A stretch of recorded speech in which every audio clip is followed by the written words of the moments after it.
Consider the lilies, how they grow. They toil not, they spin not. And yet I say unto you that Solomon in all his glory was not arrayed like one of these. If then God so clothed the grass, which is today in the field and tomorrow is cast into the oven, how much more will he clothe you, O ye of little faith? And seek not ye what ye shall eat or what ye shall drink, neither be ye of doubtful mind. This is our kingdom, a kingdom of righteousness. Praise the Lord. Praise ye the Lord. For all these things do the nations of the world seek after, and your Father knoweth that ye have need of these things. But rather seek ye the kingdom of God, and all these things shall be added unto you. Fear not, little flock, for it is your Father's good pleasure to give you the kingdom. Sell that ye have, and give alms. Provide yourselves bags which wax not old, a treasure in the heavens that faileth not, where no thief approacheth, neither moth corrupteth. For where your treasure is, there will your heart be also.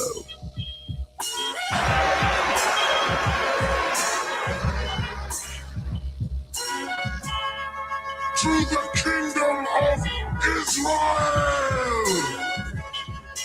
Yahweh Hashem, Yahweh, Yahweh Hashem, Yahweh, Yahweh Hashem, Yahweh, Yahweh Hashem, Yahweh. The election,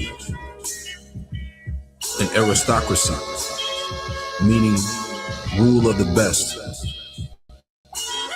a group or class considered superior to others, a government by the best men in the state, a governing body composed of the best men in the state, and that's the elect. We're about to have it all right? Psalms 37 and verse 11, and it reads, "But the meek shall inherit the earth, and shall delight themselves in the abundance of peace." That word for peace in the Hebrew is shalom, which goes into safety, soundness in body, meaning we're going to truly have rest, welfare, health, prosperity, peace, quiet, tranquility, contentment. So we're going to fully enjoy the planet Earth. We're going to rule and exist within the Lord's creation as we were created to do. I'm ready to rule the world, man. How about you? Let the golden light of this sunset guide our hearts in peace. Fear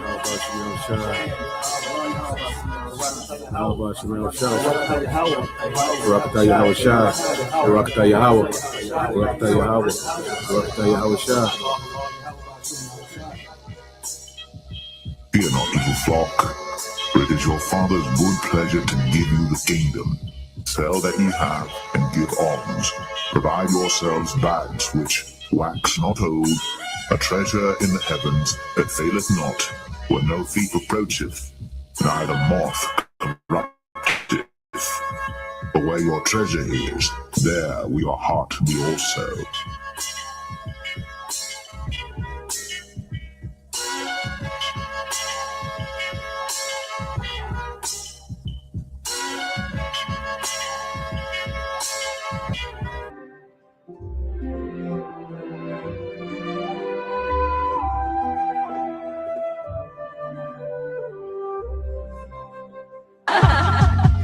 The ocean spirit dances today to abundance and joy and to eternal peace. See, this is what we're hoping for. This is part of our hope.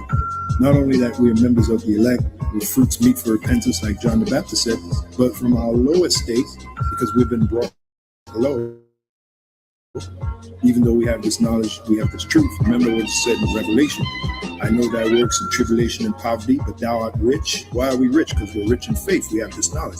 So our hope is at our last end, we're going to be increased. Okay? And if you ask me, the greatest riches right now is to be delivered by Yahushua, is to get that new body that the Apostle Paul spoke about in 1 Corinthians 15th chapter, to get that, get that new body where we'll never be sick, we'll be immortals, like it said in 1 Corinthians 15, to be delivered from the coming destruction, and to be a part of Yahushua's cabinet in the next kingdom. Okay? Those are the real riches right now. That's what we want to get. Because if you get that, you got everything. I mean, you got everything. Okay? So our sights are set a lot higher than this present world. All right? As it is written, the fashion of this world shall pass away. We are individuals of vision. And the scripture said where an individual lacks vision, he perishes. Okay? So we can see the future. All right? And we hope that we're going to be part of it, beginning with the elect.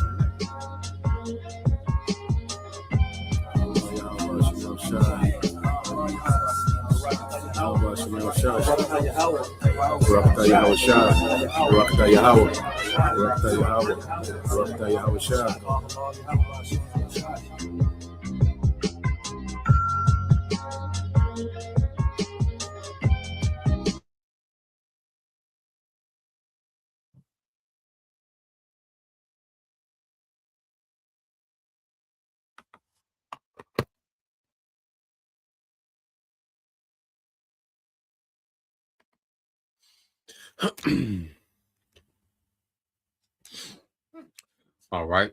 Shalom. First and foremost, I would like to give all praise and glory unto Yahweh Bahasham, Yahweh Shah Bahasham, Makafadash, and double honors unto the apostles and the elders of GMS who rule well, teach well, being great examples for his younger brothers, and peace and blessings and salutation to the hopeful elect out there pushing his word and truth and in sincerity across the four winds in the name of Yahweh Bashim Al Shah, pushing to get up out of here. Shalom to the hopeful elect, the believers, the listeners who have came back to the obedience of the scriptures through faith in Yahweh Bashim Al Shah in these latter days, as we get, another day closer, all right, to great judgment in the earth and also a great deliverance. Lord will part, okay, of their remnant is going to be a part of their great deliverance and receive mercy in these latter days. All right. And as commanded by, our great King Yahushua, we are to watch and pray, so as we watch, and how we, through the Spirit, give us inspiration to go into, morning news and prophecy, brothers, going to all these different topics and other news and prophecy, okay, because we're in those times, all right, and this morning news and prophecy, goes into the wicked counsel of the heathen, okay, because this new world order, is a joint project headed by Esau, okay, and he's allied by these other heathen nations, you see, and what we're seeing is the Most High, is causing, conflict as they get closer and closer to this agenda, you see, but all these nations are guilty for being on board, okay, with this agenda, this new world order agenda, okay, which is a technocracy, a world ran by AI and technology, man, okay, where these, you're going to have a permanent, oligarch class of certain families, okay, that's going to have all the wealth and all the ownership, you see, trying to rule the earth, as the Most High through technology. And you're going to have a permanent, labor and slave class, okay? Ain't no more going up and down the ladder. No, they want these permanent classes, okay, between the oligarchs, all right, and the laborers, man, and they want to lock it in place with technology, you see? And all these heathens are the elites of these heathens, because the masses of these heathen populations, they're not going to benefit from this new world order, okay? They're going to be looked at as cattle as well, you see?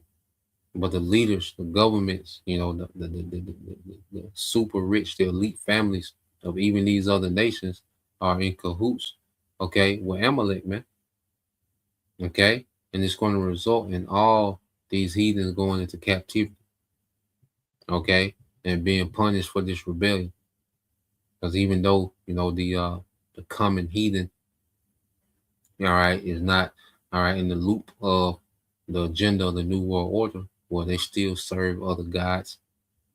Okay. They still have false beliefs. Okay. Which is rebellion as well. Okay. So the whole earth outside of the elect is getting ready to be judged through death, okay, or through slavery. You see, that's the judgment that's getting ready to come to the earth just to sum things up. Now, I want to go here to the book of Psalms 83 in the AMP. I want to go through the whole chapter. All right. Just a brief rundown. So you go to Psalms 83, and it speaks about, all right, the tumult, okay, or the conspiracy of the heathen. Okay, and it's a song of Asaph, which was a Levite priest, in King David's choir. Now, when you go to Psalms 83 and 1, it said, "Do not keep silent, O power. Do not hold your peace, or be still, O power. For behold, your enemies are in tumult."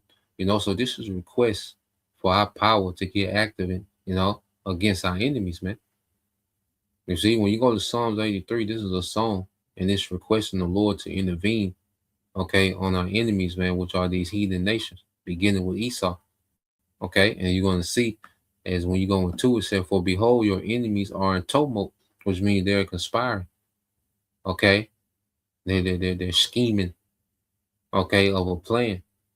You see, to undermine the Most High. Okay, and to exile His people. You see, it says, "And those who hate you have raised their heads in hatred of you."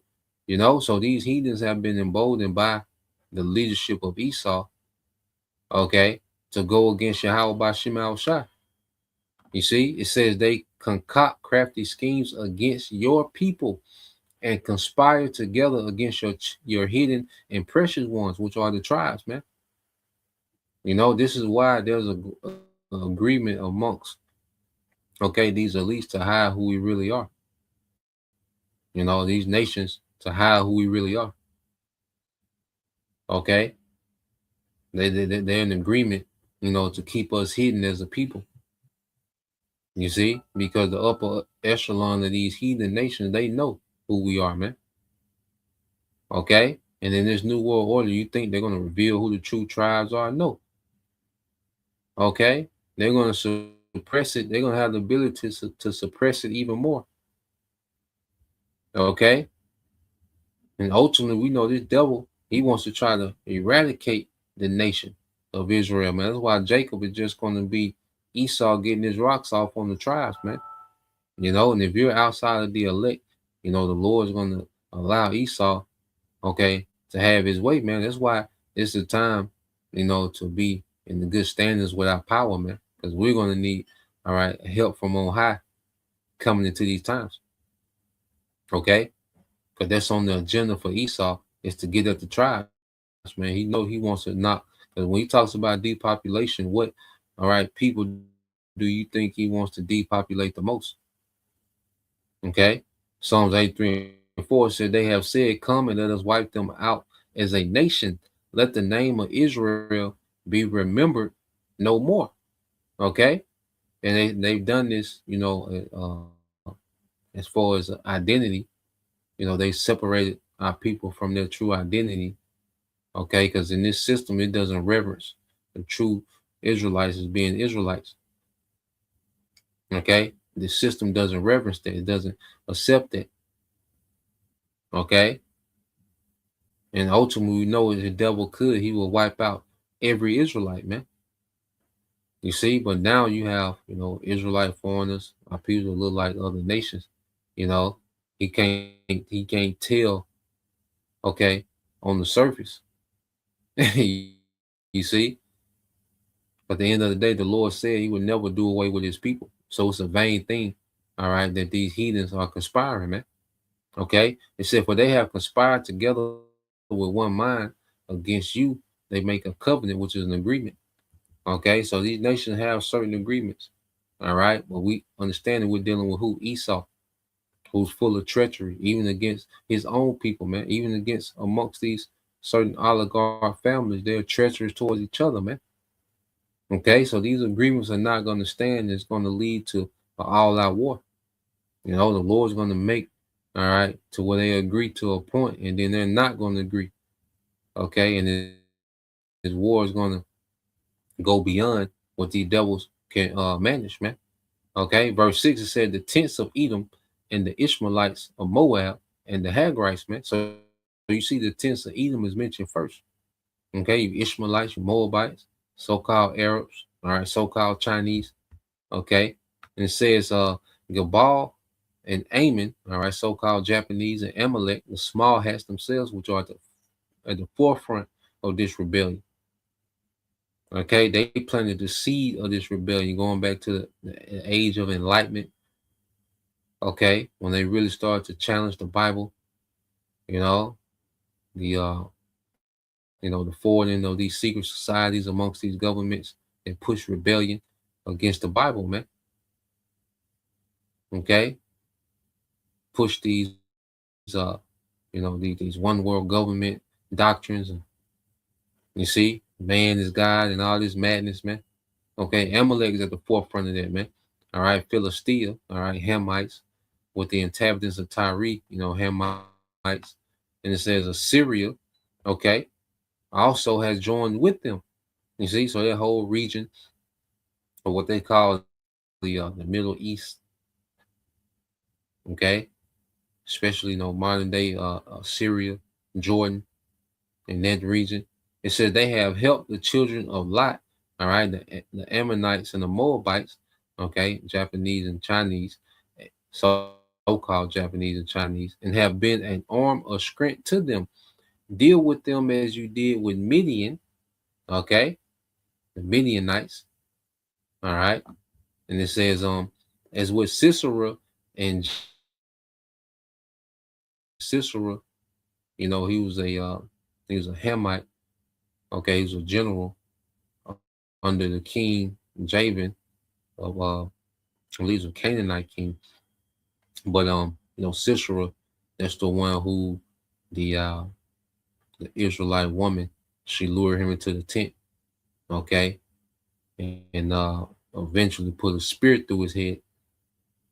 Okay, when you go into the book of Judges, and it says, who were destroyed at Edner, who became like dung for the earth, make their nobles like Oreb and Zeb, and all the princes like Zabah and Zalmunna, which these are all Midianite nobles, which the Midianites, they had plotted, to take land and take Israel captive, during the time of Judges. Okay, but we know it was Gideon. These were the nobles of Midian during the time when Gideon, okay, was a judge. The Lord used Gideon as a judge to deliver, okay, Israel from the Midianites. Okay, and this is all conquest over these heathens, man.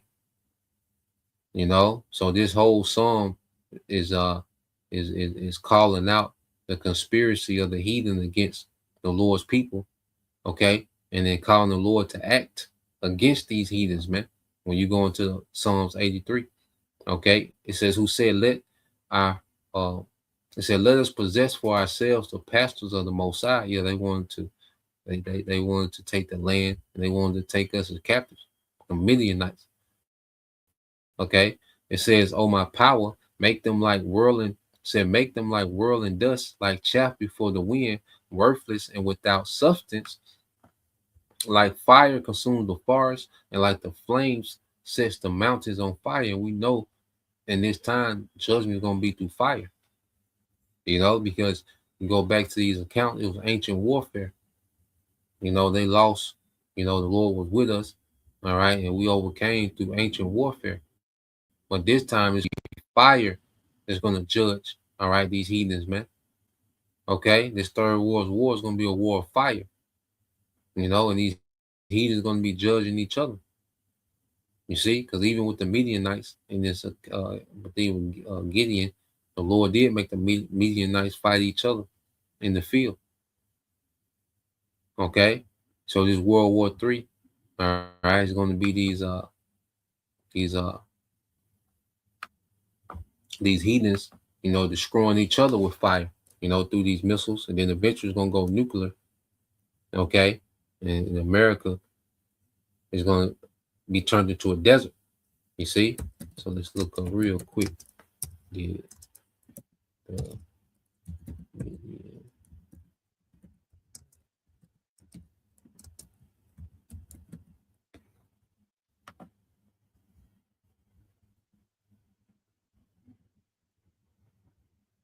yep. So you go here. Um, just to get that account. All right. So when you go into this account dealing with the Midianites, we go back to Psalm 83. So when you go into that account, all right, I'm just add that the Midianites fight each other in the Bible. It says, yes, the Midianites fought each other in the Bible during the famous Gideon defeats. Midian account in the Bible of Judges. All right, so when you go into the battle of Gideon, it says Gideon and his small army of 300 men surrounding the enemy camp at night. The men blew trumpets, all right, and like the prophets, blowing the trumpet, smashed clay jars and held up burning torches. The sudden noise and bright lights panicked the Midian camp. The Most High caused total confusion, just like when he confounded the Tower of Babel. The Most High caused total confusion, okay? And we're seeing confusion amongst these nations, man. Okay? So the Lord is causing total confusion against this conspiracy of these nations of a one world, all right, order. Okay? It says, in the Midianites, soldiers turned their swords on each other. You see? So we're finna see these heathens, okay, turn their swords on each other on a whole nother level, man. Okay, and eventually it's gonna go nuclear, man. And that's gonna be a part of the Lord's judgment against these heathens, man. Okay? World War III is a part of the Lord judging these heathens when they're gonna put fire on each other, man. Okay, they're gonna depopulate their own populations.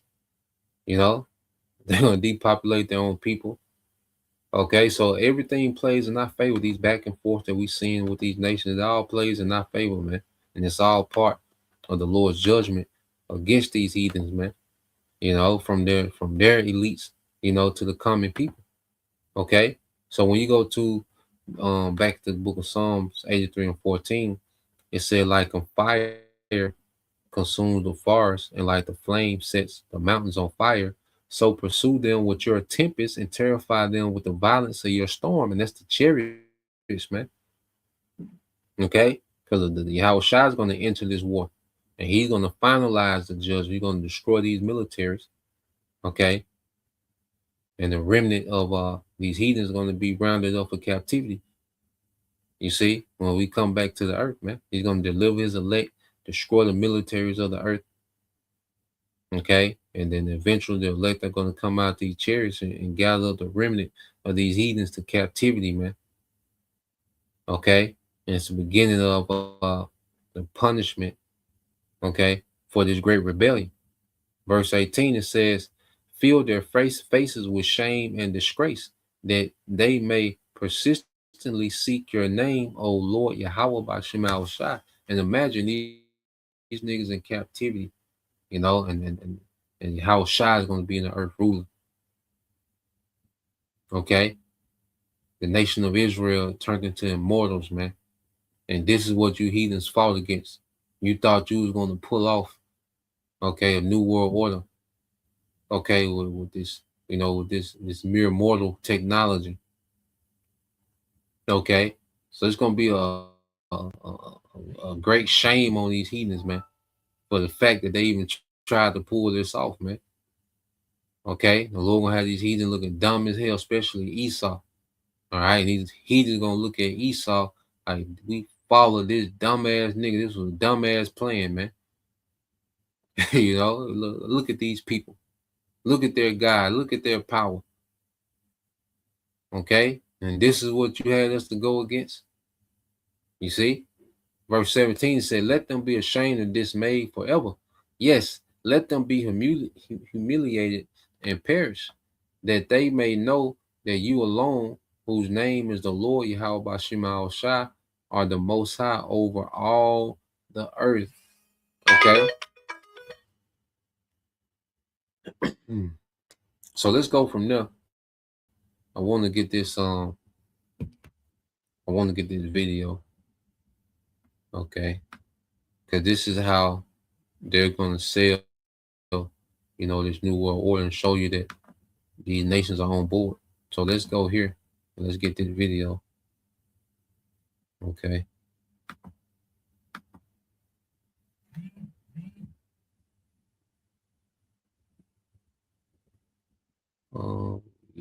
Yeah, here we go.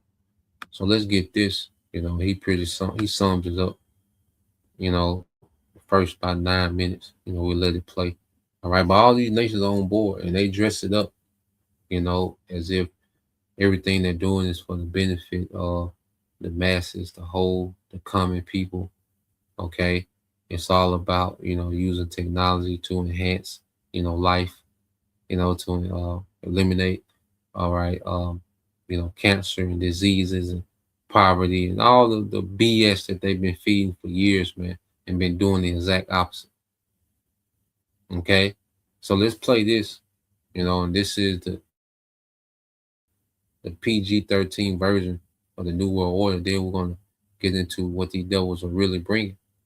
Okay, so let's play this. It's a global network of NGOs, charities, politicians, academics, and others who collectively decide our global future,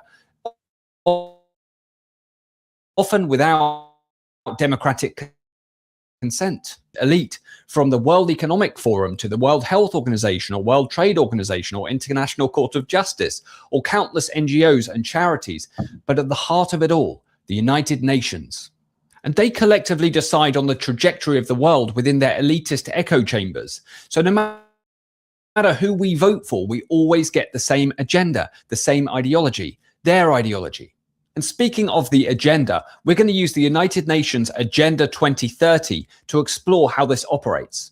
Hi, my name is Tom, and this is my channel, Integral Views. Now, I have read thousands of pages of United Nations 2030 documents and various other associated documents because I really wanted to get an understanding of the mechanisms by which this agenda works. What this fundamentally represents is an inversion of the bottom-up democratic process whereby ideas are agreed upon within a culture based on the lived experience of citizens within that culture that then proliferate up into politics, and the politicians act upon the priorities of the people.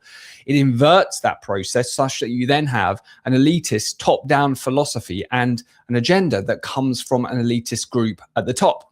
It is fundamentally not voted for and often cuts directly counter to the democratic will of citizens within a nation. And this is why, no matter how we vote, we always get the same outcomes, progression toward the same outcomes, the same vision, the same agenda. Before we get started, please remember to like the video if you like it and subscribe to our channel if you're not already and you would like to hear more from me.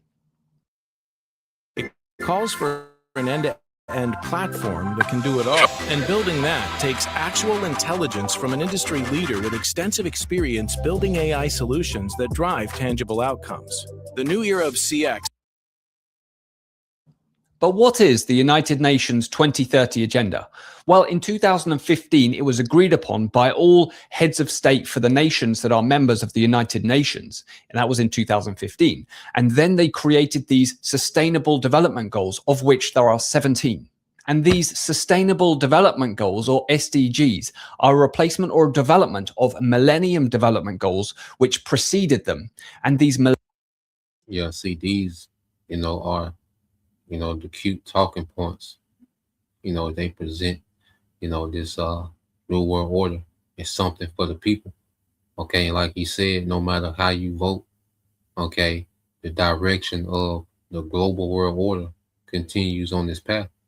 All right, because there's an agenda behind, all right, these presidents and prime ministers and leaders, okay, these chancellors, there's an agenda behind them. That's way above them. It's an agenda that they answer to. They answer to a global agenda. The president in India, okay, the president, all right, in China, in America, where they answer to a global agenda.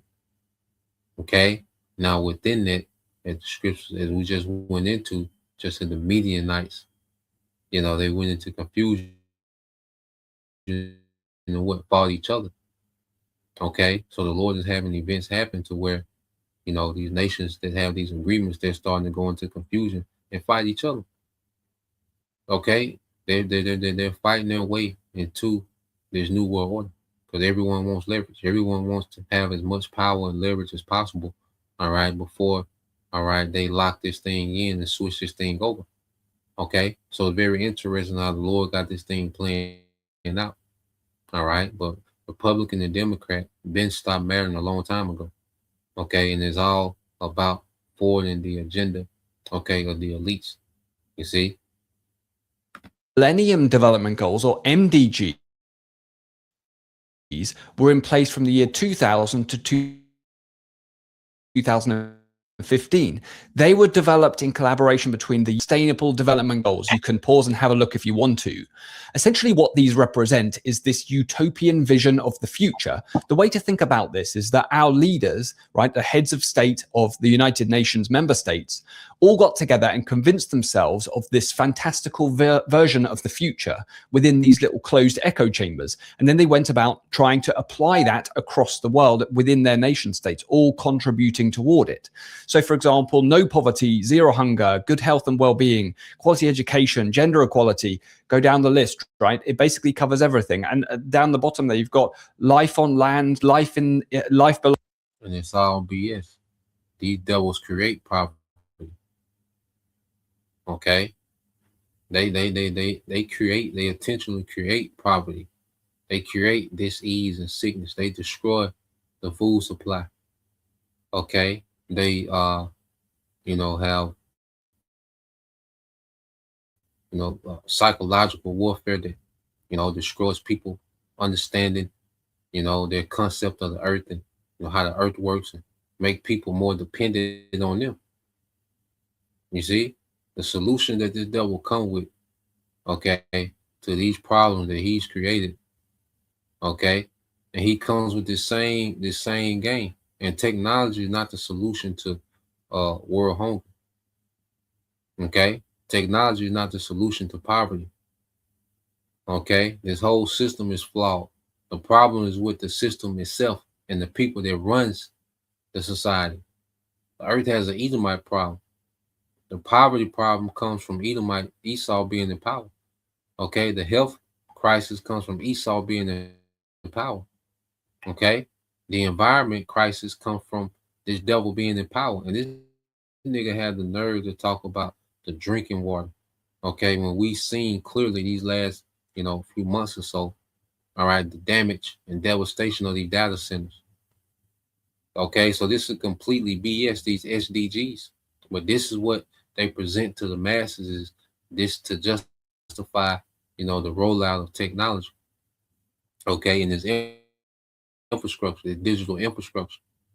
Okay, these are the false promises of the devil, man. You see? So let's play this some more. By water, it's basically everything. The whole world, right, is encapsulated within these SDGs or sustain. It's a high-level overview. But when you really get into the detail, you've got all of these different sort of segments or development goals that go, targets or metrics that drop down beneath these sustainable development goals. And they get quite specific around how to achieve these things. So the point is, at a high level, it looks like this utopian version of the future, this fantastical vision, right? And this is what these leaders have got in their head. And that's why they feel so righteous in terms of implementing it. It kind of acts like a religion in a sense. And on the surface, they're very, very difficult to argue with. So who's going to argue against having no poverty? Who's going to argue against having zero hunger, etc.? In the United Nations, they have this platform where you can submit progress against these SDGs or Sustainable Development Goals. And this is what it looks like. So it says SDG Actions Platform is a global registry of voluntary policies, commitments, multi-stakeholder partnerships, and other initiatives made by governments, the UN system, broad range of stakeholders. So it's not just governments that are committing to this and then contributing toward it. It's large corporations, it's kind of activist groups, you name it, lots, NGOs, etc. And if you look down at the bar chart down here, and I will zoom in here, what you can see is all of these different initiatives that have been submitted against each of these SDGs. So you've got thousands. This is a massive industry. Now, I've read thousands of literally thousands of pages of UN submissions, and I know how this works. Okay, I wanted to make sure I did.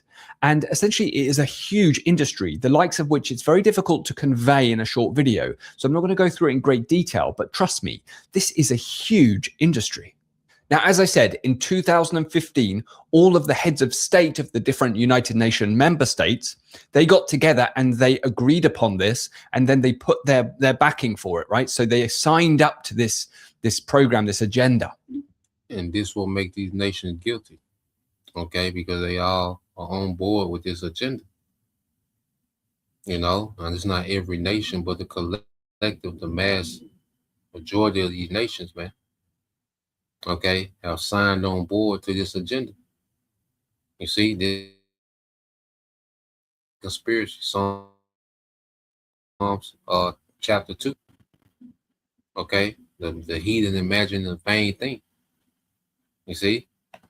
And you can see that here, General Assembly, resolution adopted by the General Assembly in 2015. And within this document, and this is coming from the heads of state of the United Nations member states, it says, on behalf of the peoples we serve, we have adopted a historic decision on a comprehensive, far-reaching and people-centered set of universal and transformative goals and targets. We commit ourselves to working tirelessly for the full implementation of this agenda by 2030. So what this is actually saying by our heads of government is we have all adopted and agreed upon this agenda, and we will now implement this throughout all of our nations. And the thing I want to point out is that they talk about this being transformative and far-reaching, and it very, very much is. It touches essentially everything, which I'll show later in the video. And this is the vision that our heads of state have adopted. In these goals and targets, we are setting out a supremely ambitious and transformational vision. We envisage a world free of poverty, hunger, disease, and want, where all life can thrive. We envisage a world free of fear and violence, a world with universal literacy, a world with equitable and universal access to quality education at all levels, to healthcare and social protection, where physical, mental, and social well-being are assured, a world where we reaffirm our commitments regarding the human right to safe drinking water and sanitation, and where there is improved hygiene, and where food is sufficient, safe, affordable, and nutritious, a world where human habits are safe, resilient, and sustainable, and where there is universal access to affordable, reliable, and sustainable energy. You hear this nigga, man? Okay? You hear what this nigga is saying, and it's the exact opposite of what this nigga is doing, man. Okay? This nigga is destroying the water. Okay? People's light bills are going up. Okay? The grid is stressed. You had Jeff Bezos say that, look, we got to start prioritizing these data centers over the population's energy use. Okay? But then you know, all right, they care about project, their agenda more than people. And they just said that the SDGs are people-centered goals. Okay? Give me a goddamn break, man. Okay? And if you believe this BS, all right, and you take your simple dumb ass down there and let this man put technology in you, you deserve everything that come after. And we know, according to the Bible, the main thing that's going to come after that is nuclear destruction, man. Okay? You simple Israelites in America, man. Okay? So this is how they dress it up. You know, this is what they plan to present to the masses. Okay? With these SDGs, these sustainable development goals, which is the exact opposite of what this nigga is doing real time. Okay, so let's go from there. I got another video. All right, let's get that. Let me see.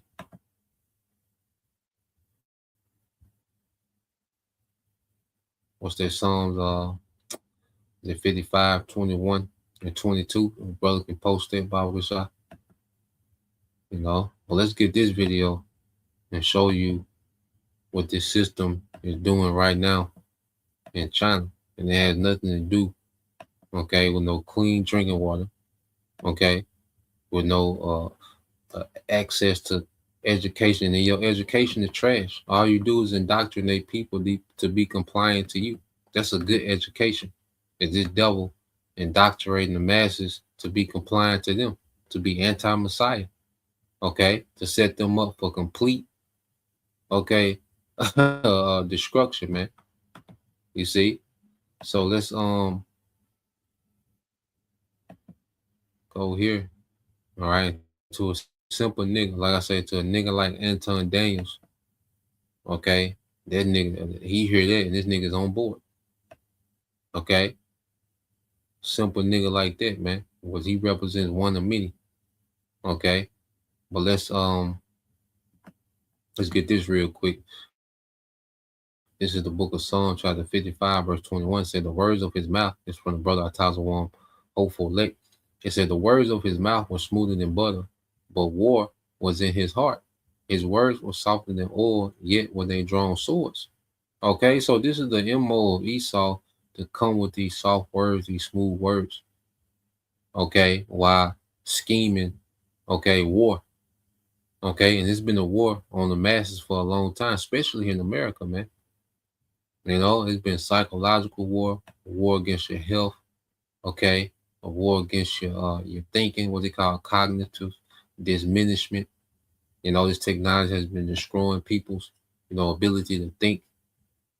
Okay, which makes you what, more dependent on him, and this makes it seem like AI is just this all-knowing, okay, nigga in the earth, because you can't do simple tasks. He destroys your mind to even complete simple tasks. Okay, so this man comes with these smooth words, you know, he's mastered, you know, these smooth words, these soft words. Okay, but it doesn't match the true agenda. Okay, which the devil is at war with the masses, man. Okay, this is Psalms 55 and 22 says, cast thy burden upon the Lord, and he shall sustain thee. See that? And this nigga talking about sustainable, you know, development goals. No, the Lord's going to sustain us, man. We already have a sustainer, man. Okay, and it's not you and this goddamn technology, man. It's not your ass, man. Okay, it says, cast thy burden upon the Lord, and he shall sustain thee. He shall never suffer the righteous to be moved, man. Okay, and the righteous are not going to be moved. You know, these devils' agenda, you know, to try to suppress Israel forever. Okay, to present themselves as the Most High through technology. Nah, man, the righteous not going to be moved, and the righteous is finna flourish. The righteous is finna be empowered, okay, by Yahweh, by Shema Shah. The righteous is finna be given authority in the earth, man. Okay, the exact opposite of what you devils plan on doing, man. Okay, so let's play this. I got another one. Play about 5 minutes of this one. Okay, just to show you an update on what they got going on in China, because China is the most, you know, China is the farthest ahead out of all nations when it comes to this one world government system, this digital system. All right, this control grid, this surveillance state, social credit system with China, all right, is years ahead of everyone else, man. Okay, and this is what they want to get America caught up to. All right, it's gonna take a crisis, okay, chaos, civil unrest, bloodshed, okay, terror, okay, to get America to this point. So let's play this. China shows this. What becomes possible when digital ID and surveillance, financial access, travel, speedless, and government power are all connected? These exaggerated claims.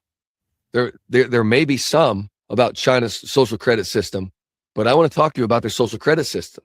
You know, it may seem like some kind of cartoon, like out of an episode of Black Mirror, but when you strip away some of the exaggeration, the reality of what's going on in China is deeply concerning. They have databases. They have blacklists. They do surveil everywhere with AI, with facial recognition, digital payments. They restrict travel. They control speech like you wouldn't believe. They publicly shame people, for real, like with TV screens, on the streets, showing people that have broken the law. Like maybe not like a law, like not a law in the sense of, yeah, breaking the law, but socially broke a law, if that makes any sense. It's hard to even put into words since I'm not totally used to it. but they have consequences that affect normal life. For example, China will restrict your travel with this social crediting reporting. Okay. The Associated Press has reported in 2019 that would-be air travelers in China were blocked from buying 17.5 million tickets. So there was 17.5 million times where people were not allowed to buy a ticket on a plane in 1 year for social credit related offenses. They didn't break the law, but socially they just didn't act right. They didn't do what we thought. And that includes unpaid taxes and fines. It also reported that people were blocked from buying train tickets 5.5 million times.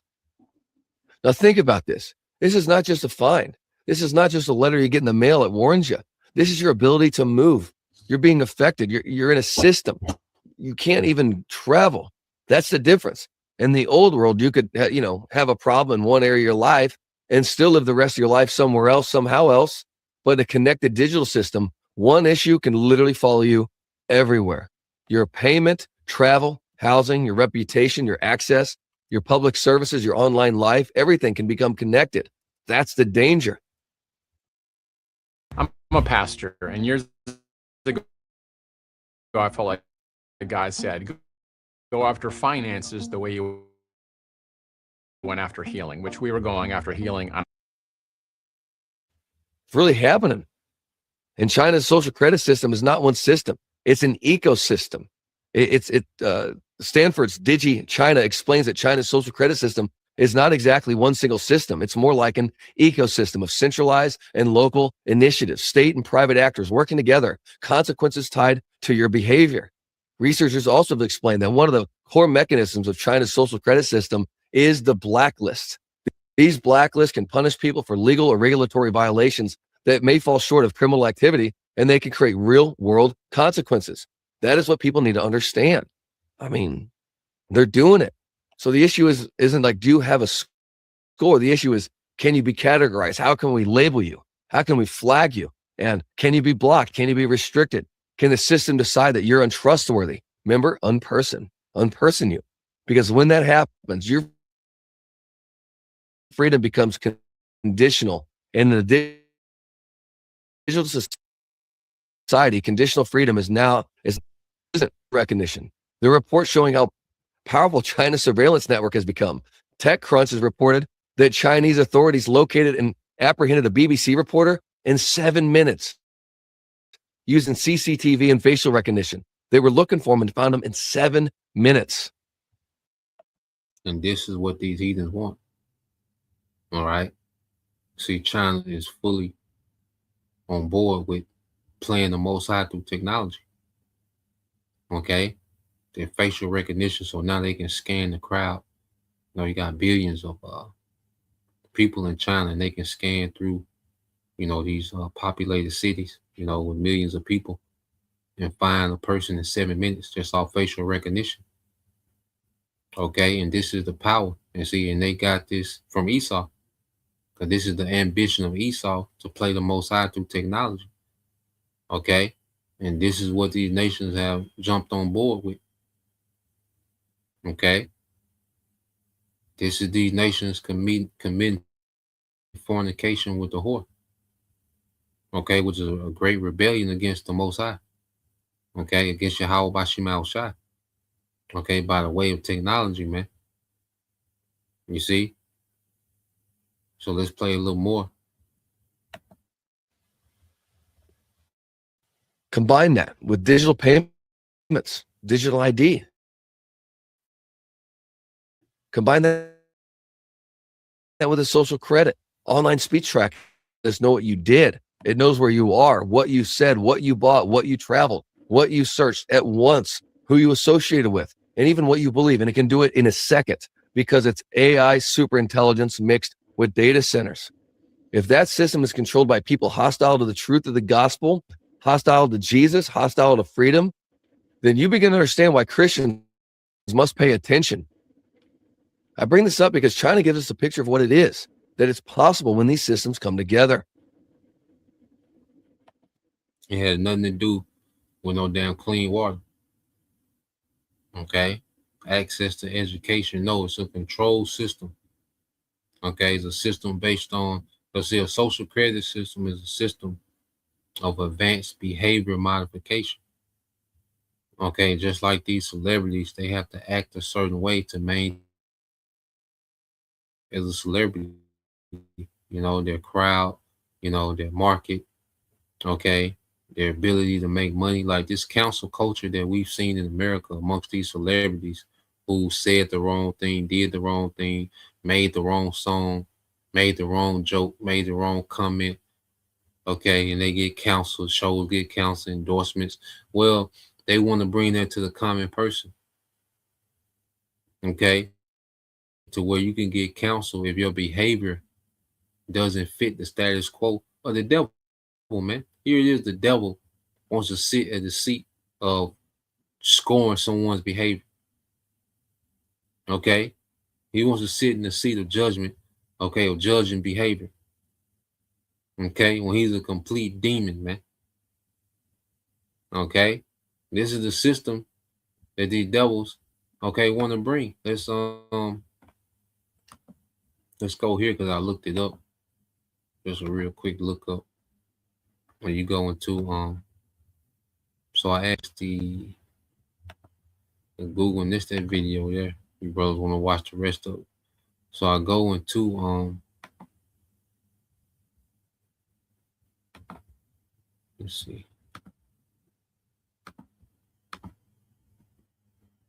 So you just ask Google real quick. I said this. I said yes. It says it says a social credit system, another level of behavior modification. It says yes, a social credit system functions fundamentally as a state-driven mechanism for behavior of modification. And if it's the devil that's controlling the behavior modification, how does he think he wants you to behave, man? Like a complete demon like him, man, to agree with all his folly and madness, okay, to agree with alphabet, to agree with pedo, to agree with whatever, man, whatever folly and wickedness that he sets as a standard, you have to be in compliance with that, man. Okay? And he's gonna link, and how does he have that type of control? By linking everyone to a digital system, man. Okay, by merging people with technology, and this technology merges you to his digital infrastructure where he has full control, okay, and oversight via the AI. It said utilizing rewards and punishments to shape public conduct. It extends the logic of financial credit tracking into civic, okay, moral and social domains. How the mechanics work. External reinforcement relies on a digital infrastructure, okay, of code, data collection, and surveillance to assign tangible consequences to everyday actions. Okay, so if you don't watch, this speech long enough, okay, then while you watching the speech, AI is looking at your facial expression to see if you're really into it. Okay, madness, man. You see, so your reaction, your facial expression wasn't good enough during this speech. Okay, you can lose, certain status, certain perks and privileges, man. Okay, well, hell no, man. I'd rather go back to the spirit world. Okay, rather go back to the spirit world, man. You see, and the deal with this nigga, man, and the digital, okay, prison. It says incentives and decentives. It says awards. All right. It says awards high scores with privilege like utility, discount, easier access to service, and penalizes lower scores with restrictions such as travel or public shaming. It says norm enforcement operates as a substitute for an expansion of formal legal tools aiming to engineer social order through continuous behavioral feedback. Okay, so this is what this devil wants to implement, and he wants to, take this rebellion to another level against the Most High. He wants to take, his control to another level to try to play the Most High. Okay, this is the agenda Okay, or these elites and these heathens are on board with them. Okay, and that's why they're all going to get judged together, man. Okay, let's get what's that? Let's get Jeremiah. All right, 30 and 16. Let's get Zechariah 1 and 15. I believe Obadiah 1 and 15. You see? So let's I got one more quick clip to play.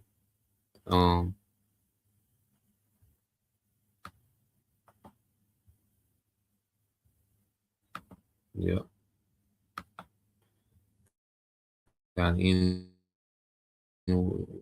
ain't cat. All right. This real quick video. You know, she made a few points in this one. So let's play this real quick.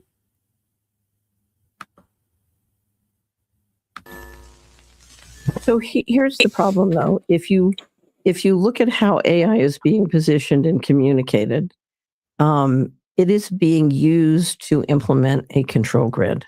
So it's been weaponized by, the guys who weaponize everything. So we have It's been weaponized by the guys who weaponize everything, the elites.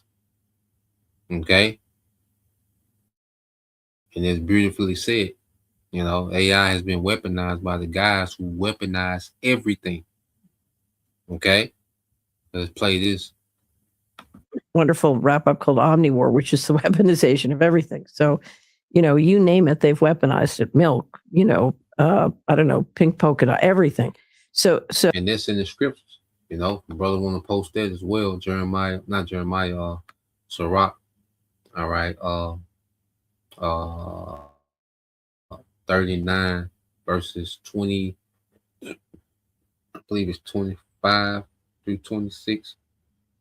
I want to say the scriptures talk about how, how the wicked have turned everything, into a weapon. All right, this is Esau. Then she mentioned milk. So that's vital. She mentioned milk. Okay, because that's mentioned in the scriptures. You see, but everything that can be weaponized, these devils have weaponized it against the masses, man. Okay, and then they, all right, put your leaders. They put these puppets up there to tell you, okay, that this technology is for your best. All right, your best interest. Okay, everything in society works against you. Okay, but then they tell you this technology is for your interest, man. Okay, so get Sirach 39, which I'll get it real quick since I'm there. Let me go back.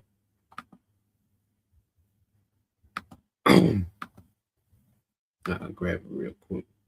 So this is the book Sirach chapter 39 verse 25. It says, "For the good are the good things created from the beginning, so evil things for sinners." Okay, the principal things for the whole use of man's life are water. Okay, is not this man turning water into poison and toxic? Okay, fire. Now fire can be used for cooking, heating the house, making, tools, etc. But what does this man use fire for? Weapons. Okay, nuclear explosions. Okay, warheads. Okay, iron and salt, flour and wheat, honey, milk, and the blood of the grape, and oil and clothing. All these things are for the good to the godly. So to the sinners, they are turned into evil. You see? So the Bible addresses the people, that she's speaking about, that weaponizes everything. All right, with you devils, you elites. Okay? Because you have the authority to do that, to weaponize everything, man. To poison and pollute and defile and cause everything to be harmful that the Lord intended for good, man. And then come up with this dumbass list, SDGs, of what they want to fix, man. Nigga, get out of here, man. Okay? Yeah, so let's go back to this real quick.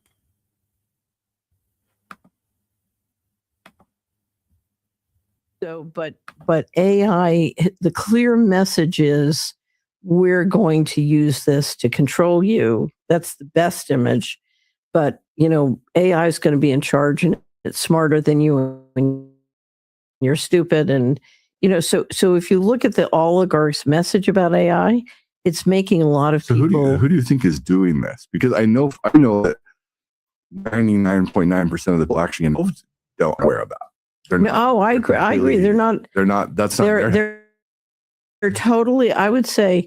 So one of the best reads of so far that I've read in the last 12 months is Karen House's book on OpenAI. I don't know if you've read it. No, yeah. And it's hysterical because I know a lot about if you want to understand risk and evil in this world, I've learned a lot about that. I've experienced a lot of research, a lot, but you have these amazing conversations where all brilliant people are sitting around in OpenAI talking about how when they reach general intelligence, they're going to solve the healthcare problem. And I'm laughing my head off it because it's just like, stop poisoning people. They'll be fine. You don't need 1 ounce of AI to solve this problem. It's not a medical problem. So you see that as a tool for persuasion to get people to buy into another story. No, could solve the problem elsewhere. I see a group of highly intelligent people working on AI who have not a clue how the world works. Yeah. Okay. I was one of those people once upon a time. I completely understand that because I was a very bright academic who was 30 years old all the way through my PhD before I uncovered a lick of economic reasoning. I was in that same boat and I realized, oh my goodness, I am super knowledgeable about a ton of things and I'm completely clueless about how the world works. I know this is true. Right. We have a whole part of the economy where people make money complexifying problems instead of solving them, and the solutions are pretty simple. Yeah. Right. Yeah. But the solutions may not give you control. Like the solutions may not benefit. They may not benefit the person trying to solve it. Well, but it's if we solve the problems, it certainly won't benefit the guys trying to centralize things. But right. So many of the people I know who feel very negative towards AI are feeling very negative about their perception it's being unleashed to control us. Exactly. And I share those concerns, right? Which is partly why I want to get the word out that it doesn't have to be that way. Yeah, so there's a quick snippet. Okay. The people who weaponize everything have weaponized AI. Okay. And she said there's people that make profit, because it's all about profit and control with Esau. Okay. And he makes profit and he gets more control when he makes things complicated. Like the way things are is extremely complicated. Instead of people in Arkansas, instead of people in Arkansas knowing how to farm, the mass majority of the people knowing how to farm, people in Arkansas have to get food. And it's just an example, it's just an example of how unnecessarily, complicated Esau makes, society. So instead of the people in Arkansas knowing how to farm and farming being taught in schools and, agriculture being taught on a wide scale, on the community level to the city level, state level. So instead of agriculture and understanding the earth and how to, use the earth to grow food, and survive, well, people in Arkansas have to get food shipped from California, food shipped from Mexico, food shipped from Argentina. Okay, what sense does that make when you have all this farmable land in Arkansas? Okay, but he benefits on things being overcomplicated. Okay, because this shipping benefits the people who own what? The oil. Okay, so the people who own the oil, they benefit off what? All this shipping, all this unnecessary shipping that goes on in the world. That's why it's so fragile. That's why one choke point can have such a vital impact on the global economy, because it's a fragile, overcomplicated system, and it doesn't have to be like that. Okay, but he needs dependency, and he needs things to be overcomplicated, all right, to make it seem, you see, as if he's, all right, set up this efficient system that benefits everyone when it only benefits him, man. Okay, so let's go here to Zechariah 1:15 says, and I am very sore displeased with the heathen that are at ease, for I was but a little displeased, and they helped forward the affliction. And see, these heathens have been at ease during our captivity, and they got these deals with Esau. Okay, and it's speaking of the upper echelon of these heathens, they have these deals with Esau. Okay, to where you have a certain class of these heathens that benefit off these deals. Okay, so these heathens, all right, have been at ease in this system. They've enriched themselves. That's why scriptures speak about how the merchants are going to cry at the destruction of Babylon. That's these oligarchs, man, who got rich. All right, these certain, classes of these heathens, a certain class of these heathens who enriched themselves off the consumerism of America, man. Okay, because you go to Obadiah 1:15. This is you call hopeful 144. It said this Obadiah 1:15. It said, for the day of the Lord is near upon all the heathen. Okay, all the heathen. All right, because this chapter mainly goes to Esau, but then verse 15 addresses all the heathen, man. Okay, they're in cahoots with this nigga, man. It says, as thou hast done, it shall be done unto thee. Thy reward shall turn upon thy own head. Okay, so all you heathens are going to end up in captivity at the end of this thing, man. Right along with Esau. Okay, because you conspire with this nigga, you're going to be judged with this nigga, man. You're going to be punished with him. You see? So let's go to the book of Jeremiah 30:16. It's the brother service of Yahweh 144.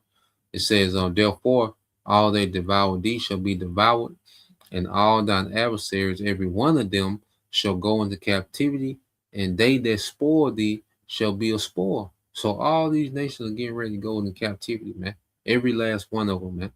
All right, because they're all conspiring with Esau in the background, all right, to undermine the Most High with technology, man. You see? So this is where we at, and the Lord God to where, just like we went into the Midianites earlier, hey, he's causing confusion, all right, and then in this war meant for a global reset is going to be the war, all right, that's going to destroy this new world order agenda, okay, and put these heathens in captivity, man, okay, according to the scriptures. So that's the point. We'll leave it there. Lord will. All right, you brothers and you few sisters were edified once again. Want to give all praise, honor, and glory unto Yahweh, Bahashem, Yahweh Shah, Bahashem, Rakakwadash, and double honors unto the apostles and the elders of GMS who rule well, teach well, being great examples towards younger brothers, and peace and blessings and salutation to the hopeful. Shalom.